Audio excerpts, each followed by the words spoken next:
Double engine सरकार कर रही है युवाओं के सपने साकार। पारदर्शिता और प्रोत्साहन से तरक्की के अवसर मिल रहे अपार। बिना खर्ची बिना पर्ची मिली 1,80,000 से अधिक युवाओं को सरकारी नौकरी। और तो और अग्निवीरों को भी सरकारी विभागों में मिल रहा आरक्षण और वरीयता।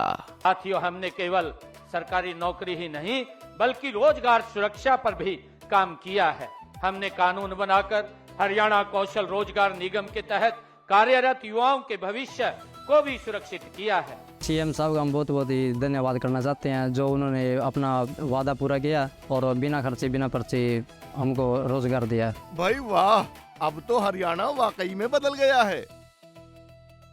ये है नया हरियाणा।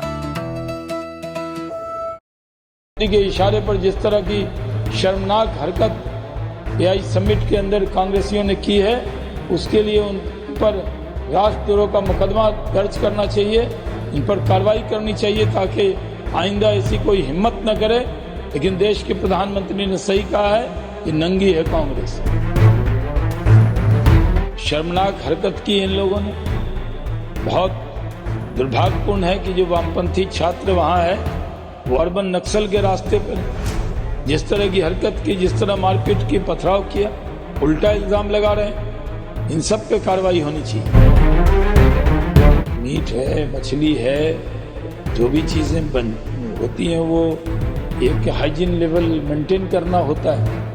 और बिहार में कई बार बांस टांग के रोडे पे टांग देते हैं, ये तो ठीक तरीका नहीं है। देखिए, देश के प्रधानमंत्री नरेंद्र मोदी जी के मन में इस बात का क्षोभ है, गुस्सा है, गम है कि एआई समिट जो दुनिया में संदेश देने वाला बना, उसमें कांग्रेस ने जो नंगापन किया, उसको लेकर उन्होंने सही कहा है कि ये नंगी हो गई कांग्रेस। आज से इसको कांग्रेस आई नहीं, नंगी कांग्रेस कहा जाएगा। जिस तरह का नंगापन दिखाया वो तो पहले ही हमें मालूम है कि जॉर्ज सोरस के इशारे पर देश को बदनाम करने वाली ये कांग्रेस पहले दुनिया में जाकर राहुल गांधी भारत को बदनाम करते थे। वो नेता विरोधी दल हो गए, उनको ऐसा लगता है कि वो देश के विरोध के नेता है, इसलिए देश का हित जहां भी होता है राहुल गांधी उसका विरोध करते हैं। और राहुल गांधी के इशारे पर जिस तरह की शर्मनाक हरकत एआई समिट के अंदर कांग्रेसियों ने की है, उसके लिए उन पर राष्ट्रद्रोह का मुकदमा दर्ज करना चाहिए, इन पर कार्रवाई करनी चाहिए ताकि आइंदा ऐसी कोई हिम्मत न करे। लेकिन देश के प्रधानमंत्री ने सही कहा है, ये नंगी है कांग्रेस। इसमें पलटवार करते हुए बोला कि क्योंकि देश ने ऐसी डील करी है, पीएम मोदी ने ऐसी डील की है जिसमें देश को ही बेच दिया। देखिए, कांग्रेस भ्रम पैदा करने में माहिर है। पहले भी बहुत सारे भ्रम पैदा किए, राफेल पे भ्रम पैदा किया। राफेल जैसा जहाज भारत को मिलेगा तो भारत की ताकत बढ़ जाएगी, ये कहीं बहुत बड़े साजिश के तहत उसका विरोध कांग्रेस ने किया, राहुल गांधी ने किया। चौकीदार चोर है करके नारा दिया, जनता ने जवाब दिया। उसी तरह ऑपरेशन बालाकोट हो, एयर स्ट्राइक हो, ऑपरेशन सिंदूर हो, सब पर भ्रम पैदा किया। अब जब ट्रेड डील हुआ है जिसमें भारत के हित की पूरी रक्षा की गई, किसानों के हित की पूरी रक्षा की गई, इतना अच्छा ट्रेड डील जिस पर पूरा देश जश्न मना रहा है और बहुत टफ नेगोशिएशन करके भारत ने इस डील को किया है, वहां खुशी की लहर होने के बावजूद कांग्रेस पार्टी अब उस पर भी भ्रम पैदा कर रही है। ये दुर्भाग्यपूर्ण है। जी, जेएनयू में लेफ्ट विंग के जो लोग थे उनकी एक हाथापाई हुई एबीपी के लोगों के साथ, कुछ और स्टूडेंट्स भी थे वहां पे। आज एबीपी के लोग वहां प्रोटेस्ट निकालेंगे इसके अगेंस्ट। देखिए, एबीपी के साथ शर्मनाक हरकत की इन लोगों ने। बहुत दुर्भाग्यपूर्ण है कि जो वामपंथी छात्र वहां है वो अर्बन नक्सल के रास्ते पर है। जिस तरह की हरकत की, जिस तरह मारपीट की, पथराव किया, उल्टा इल्जाम लगा रहे हैं, इन सब पे कार्रवाई होनी चाहिए। को सजेस्ट करते हुए बोला कि हम लोगों को ममता बनर्जी को इंडिया अलायंस का लीडर बना देना चाहिए। साथ ही सोर्सेज से ये भी पता चला, मणिशंकर अय्यर ने कहा कि अगर आप डिसेंट नहीं मानते हैं तो उसका मतलब पार्टी का बुरा समय स्टार्ट हो चुका है, party is in Doom mode.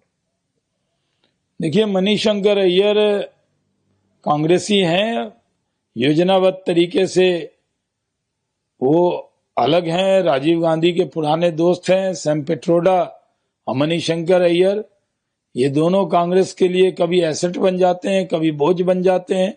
अब कांग्रेस में बयान पवन खेरा जो नया व्यक्ति है उसने बयान दे दिया कि मणिशंकर अय्यर का कोई लेना देना कांग्रेस से नहीं है। इससे वो कांग्रेस से क्षुब्ध है, रोज कोई ना कोई सलाह उसको देते हैं। अब उनकी सलाह कांग्रेस माने न माने, लेकिन जहां तक एनडीए अलायंस का सवाल है ये तो कहीं वजूद में है ही नहीं। मणिशंकर अय्यर खुद ही बन जाए, पढ़े लिखे आदमी है। वो ममता बनर्जी का नाम लेकर कांग्रेस को चिढ़ाना चाहते हैं, राहुल गांधी के नेतृत्व को चैलेंज करना चाहते हैं। उनको अक्षम बताने के लिए सक्षम नेता ममता बनर्जी हैं, ये वो बता रहे हैं। जी, बिहार के डिप्टी सीएम है विजय सिन्हा, उनका कहना है कि हेल्थ पर्सपेक्टिव को देखते हुए और वायलेंट टेंडेंसी को प्रिवेंट करने के लिए ओपन में जो मीट है उसको सेल करना बंद कर। नहीं, ओपन में तो कहीं भी मीट नहीं सेल होना चाहिए। पूरे हिंदुस्तान में कहीं भी मीट है, मछली है, जो भी चीजें होती हैं वो एक हाइजीन लेवल मेंटेन करना होता है। और बिहार में कई बार बांस टांग के रोडे पे टांग देते हैं, तो ये तो ठीक तरीका नहीं है। लेकिन बिहार में बड़ी तादाद में लोग मांसाहारी हैं और उनका हेल्थ अच्छा हो तो उसके लिए हाइजीन लेवल तो मेंटेन करना पड़ेगा। जी, तो तमिलनाडु के चुनाव उदयनिधि स्टालिन उन्होंने बोला, ना मैं पीएम मोदी से डरता हूं और ना ही अगर उनके पिताजी भी आ जाएंगे तो भी मैं उनसे नहीं डरूंगा। हम लोग जो है चुनाव जीत के रहेंगे। देखिए, स्टालिन की भाषा ये बता रही है कि वो डर गए हैं, हार दरवाजे पे है, दस्तक दे रही है। इसीलिए इस तरह का गाली गलौज पे आ गए हैं। पीएम से नहीं डरता, पीएम के बाप से नहीं डरता। ये सब भाषण जो वो दे रहे हैं, इससे पता लग गया है कि जमीन खिसक गई है, सत्ता जाने वाली है। जिस तरह एक बात तय हो गई है कि इस बार के चुनाव में एमके स्टालिन वहां के मुख्यमंत्री नहीं होंगे।